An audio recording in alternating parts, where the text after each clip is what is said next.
Dear friends, आज मैं आपके सामने एंथ्रोपोलॉजी के विवाह चैप्टर के अंतर्गत ऑरिजिन ऑफ मैरिज यानी विवाह की उत्पत्ति के सिद्धांत के अंतर्गत थ्योरी ऑफ मोनोगेमी यानी एकल विवाह के सिद्धांत को लेकर आया। चलिए विषय की ओर चलते हैं। इस सिद्धांत के प्रतिपादक वेस्टरमार्क को माना जाता है।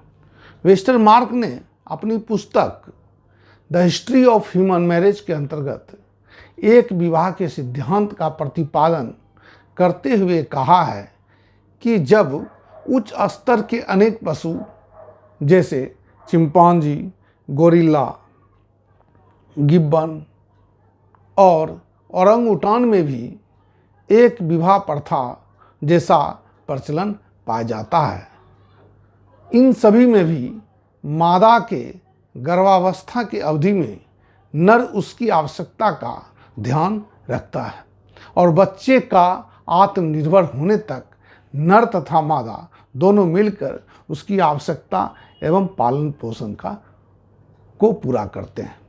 इसके अतिरिक्त चिड़िया में भी अपने अंडों को देखभाल करती है और इस दौरान नर उसके लिए भोजन आदि की व्यवस्था करता है और अंडे से बच्चों को बाहर आने के बाद नर तथा मादा दोनों मिलकर बारी बारी से बच्चों को सुरक्षा प्रदान करते हैं, साथ ही भोजन संबंधी आवश्यकताओं को भी पूरा करते हैं।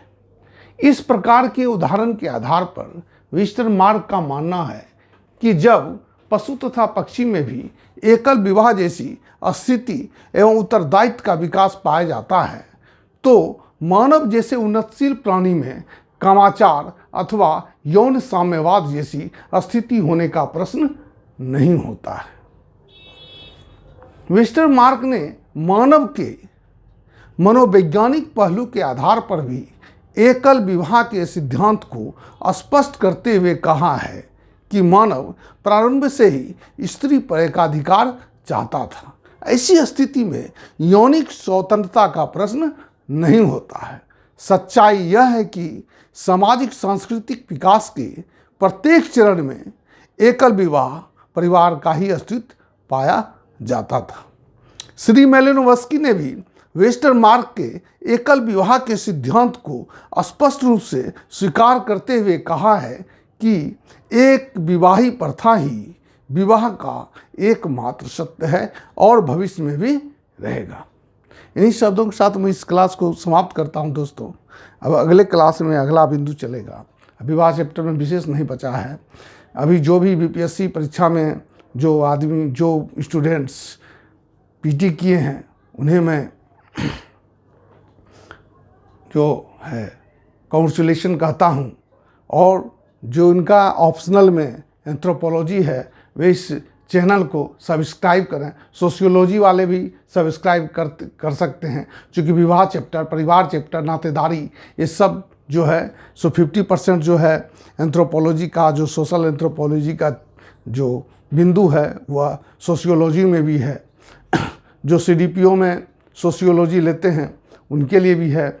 तो ऐसी स्थिति में वे जो है सो इसका सब्सक्राइब कर सकते हैं और इसके साथ ही क्लास को जो है सो पूरा देखिए, सुनिए, इसको जो है सो स्क्रीनशॉट ले करके उसको लिख लीजिए। आपको भविष्य में बहुत ये फ़ायदा करेगा, आपको सुविधा होगी पढ़ने में। धन्यवाद।